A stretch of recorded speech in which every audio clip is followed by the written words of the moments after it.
Princípio 8, sabedoria. Oi, você é novo no canal da Silvia Gomes? Então fica à vontade, deixa seus comentários, compartilha com os amigos a nossa página ou outras pessoas.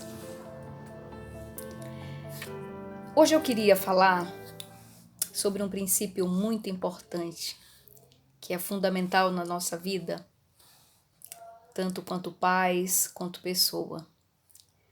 E eu queria ler uma frase de início, queria pedir licença para me poder fazer essa leitura.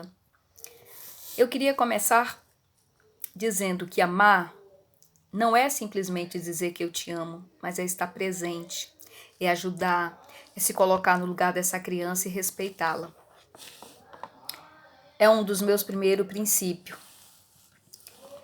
E nessa missão de educar, o princípio vital da criação ela é muito desafiadora. Ela é uma tarefa muito importante na vida dos pais e principalmente, exclusiva deles. Em relação à criação, cada um tem uma forma, com certeza. E a gente acaba respeitando cada um com a sua forma. Mas eu sei que a gente, enquanto pais, a gente passa por várias dificuldades e às vezes a gente quer colaborar alguma coisa que deu certo na nossa casa, sabendo que isso também pode não funcionar, na sua casa, mas fica um ponto de reflexão. Será que dá para mim aplicar ou melhorar o que eu já faço no desenvolvimento dos meus filhos e começar agora com um novo repertório nesse sentido de educar? E eu penso que a gente falou de vários princípios, né? Hoje a gente chegou no princípio 8, a sabedoria. Quem sou eu? Silvia Gomes, mãe, educadora, psicóloga, psicopedagoga e terapeuta cognitivo-comportamental, com alguns anos de experiência nessa área, de atendimento com crianças, adolescentes e pais, quando eu trabalhava na escola. E o princípio 8, a gente vai falar de uma coisa muito importante. Por exemplo, eu tenho um pequeno relato, quem é o pai ou a mãe, ou a avó, alguém responsável nessa educação, que já não teve uma abordagem no portão da escola? E aí você respira, meu Deus, o que será agora? Dependendo de como é teu filho, a tua filha, você já pensa, meu Deus, lá vem problema, E aí, de repente, o monitor te aborda, antes a coordenadora, antes a professora, e começa a dizer, passa assim um filme na tua cabeça, de tudo que o teu filho fez, tu deixou ele bonitinho, de manhã ou à tarde, tu deu banho, deu comida, colocou, arrumou, e quando tu volta para pegá-lo, tu tem assim uma história infinita que tu pensa, não é o meu filho. Gente, não é o meu filho, eu não acredito que ele fez tal situação. E com isso você respira, inspira e pensa. Eu preciso ser muito sábia, porque senão eu não sei o que fazer com essa criatura quando eu chegar na minha casa. Ou então a gente respira e pensa, Senhor, dá graça. Porque a coisa não é fácil. E depois de toda essa situação, depois de eu ter ouvido tudo isso, eu não sei se eu tenho pernas e braço para poder olhar para esse indivíduo em casa e discutir essa situação. Mas eu vou clamando, eu vou pedindo sabedoria. Porque a gente sabe que a sabedoria é o princípio de tudo, ela vai nos direcionar, ela vai nos guiar a tudo que a gente faz na nossa vida. E principalmente na missão de educar, é uma das coisas que eu tive que ir treinando na minha vida. Porque senão eu queria responder tudo a ferro e fogo, como eu fui criada. Uma educação muito exigente, muito rígida, e eu achava que daquela forma estava correta e eu queria criar meus filhos daquela forma. Mas eu cheguei um tempo que eu fiz uma análise e pensei, não está funcionando, não vai funcionar. Naquela época funcionou, que bacana, mas hoje não dá mais para funcionar assim. Então eu comecei a pensar, né? Nossa, tantos anos, né, de experiência, a gente vai adquirindo ao longo do tempo, vai amadurecendo, vai conversando com outras pessoas, convivendo, e você vai pensando, nossa, eu tenho que ter uma direção, eu tenho que ter um outro caminho para tomar, para educar os meus filhos, porque dessa forma não tem sido tão eficaz, né? E você começa realmente a pensar, gente, o que que é realmente a sabedoria? E aí a gente sabe, né, dentro de vários princípios, que a sabedoria é algo, é alguém que tem um acúmulo de conhecimentos e sabe utilizar na prática, né? Não é algo que você só acumula e você não consegue executar, porque aí você está sendo muito tolo. E o sábio, ele ouve, ele pensa, ele mentaliza, ele reflete, e aí ele dá uma resposta na prática, sem machucar, sem agredir, sem violentar. E aí eu comecei a meditar mesmo nesse princípio. Eu pensei, Senhor, eu preciso de tantos anos teóricos, de estudar teóricos que são especialistas em educação de criança, que acompanham pais, eu trabalho com pais, eu trabalho com criança e tenho filho.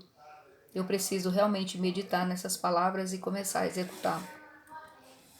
Foi aí que eu pensei, eu tenho alguns encaminhamentos, algumas coisas que eu preciso dividir com alguns pais, algumas mães que passam pela mesma situação que eu no dia a dia. Então eu comecei a pensar e comecei a praticar. Eu comecei a colocar meu filho diante daquela situação e começar a perguntar para ele.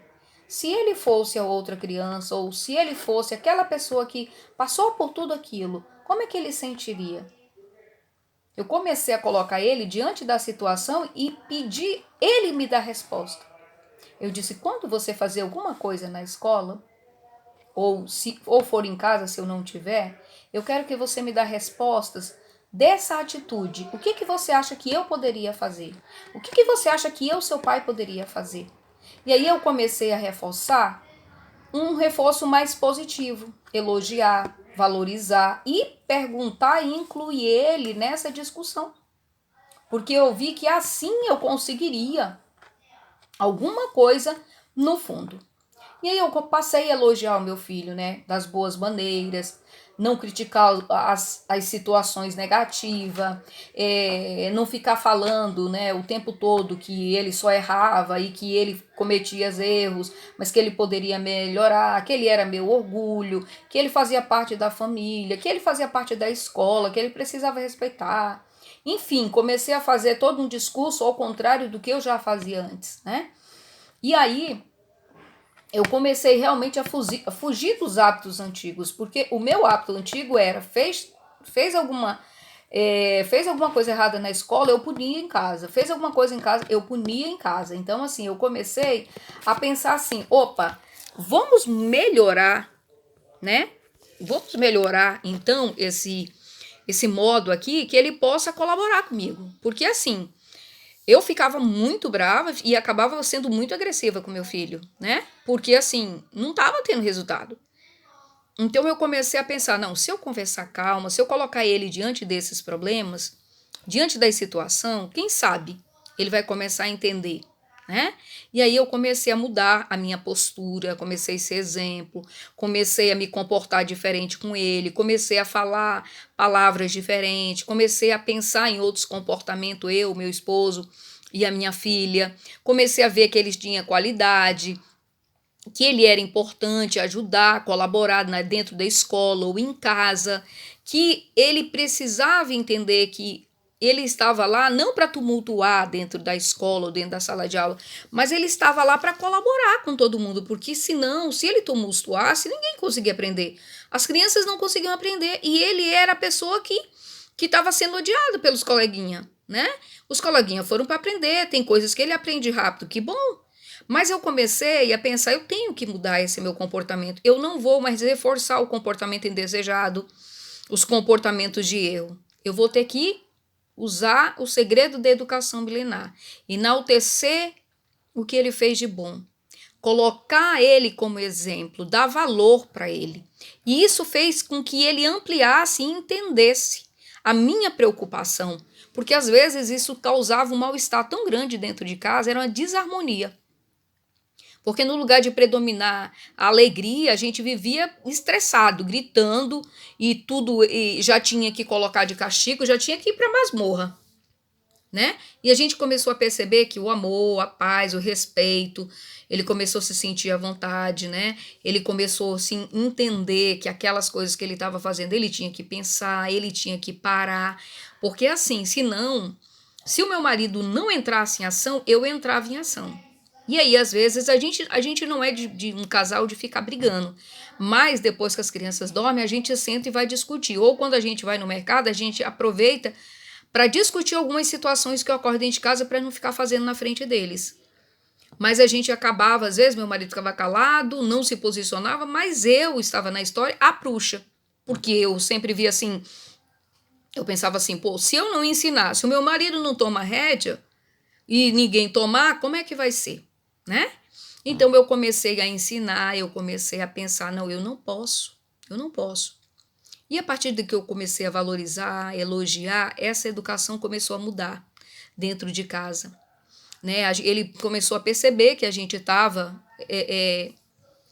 demonstrando mais amor, mais afeto, sendo mais carinhoso com ele, né? Entendendo que ele era uma criança útil, que ele podia ajudar a fazer alguma coisa. A gente começou a treinar mesmo a questão do agradecimento. Por que você foi para a escola? Você tem que agradecer, respeitar seus amigos, a professora, a coordenadora. Digamos assim, é uma obrigação sua. Você vai lá, mas eles estão tentando te ajudar, porque você no futuro vai ser uma pessoa importante. Mas você não pode dar tanto trabalho para eles. Quando você não souber, pede ajuda, não grita, não empurra, tenta não ficar brigando, tenta ser amigo da escola, tenta ajudar. E sabe, gente, foi assim, bastante coisa, né? Aqui dá para falar algumas coisinhas. Mas eu sei que depois de tudo isso, eu percebi que a melhor forma era o diálogo, que estava faltando dentro da minha casa. Que estava faltando a gente realmente pontuar e refletir no princípio da sabedoria. Porque quando a gente começou a refletir, começou a colocar a situação para ele e também nos olhar que a gente estava errando pelo fato de ser rígido e já colocar de castigo e ser muito, às vezes, muito agressivo com ele, para ele sentir, porque a gente achava que ele sentindo um impacto de forma diferente, isso ia mudar na cabeça dele. Mas não, ele só tinha 6 anos. Uma criança, né, que estava começando a aprender a questão das regras, da ordem moral, mas a gente precisava ensiná-lo. Com isso, a gente começou a entender, os laços de amizade começaram a ficar mais fortes, a afetividade começou a fluir, a cooperação dele dentro de casa para ajudar para fazer as coisas que a gente chamava. Então, pais, assim, eu sei que tem muitas coisas que a gente pode falar, pode citar, e eu sei que vocês também têm dentro da experiência de vocês que a gente pode fazer essa troca. Mas eu quero deixar essa reflexão, né? Vocês têm pensado nisso? Como é que vocês têm usado os princípios na vida de vocês, na educação dos filhos de vocês? Eu sei que um dos versículos da Bíblia que ficou martelando por muitos dias na minha cabeça foi Provérbios 22:6 que eu queria deixar para vocês. Ensina teu filho no caminho que deves andar, para mais tarde ele possa não desviar. E eu ouço isso desde criança. Então, assim, eu penso que é uma das coisas muito importantes para a nossa vida. É a gente pensar que o que nós temos para os nossos filhos é ensiná-los os princípios que são fundamentais para a vida deles. E tenho certeza que nós somos responsáveis por isso. Mas nós estamos aqui nessa missão, a minha, de educar e de trazer as minhas experiências, que são para mim relevantes. Eu consegui avançar em muitas coisas. Antes, talvez, eu achasse que eu não desse conta dessa missão. Eu achava que realmente ela era muito, muito cansativa, muito exaustiva e muito estressante. Eu achava que como mãe eu fracassava muito. Mas então fica aqui esse ponto de reflexão, né, para vocês pensarem como que vocês têm usado os princípios, a sabedoria, como que vocês têm praticado, tá bom? Então eu agradeço até aqui. Eu quero que vocês compartilhem essa informação aos amigos, aos familiares, que deixe essa conexão chegar até eles. E vamos junto, estamos aqui. Esse é mais um princípio da websérie Psicoeducando com Amor Limites. Até lá!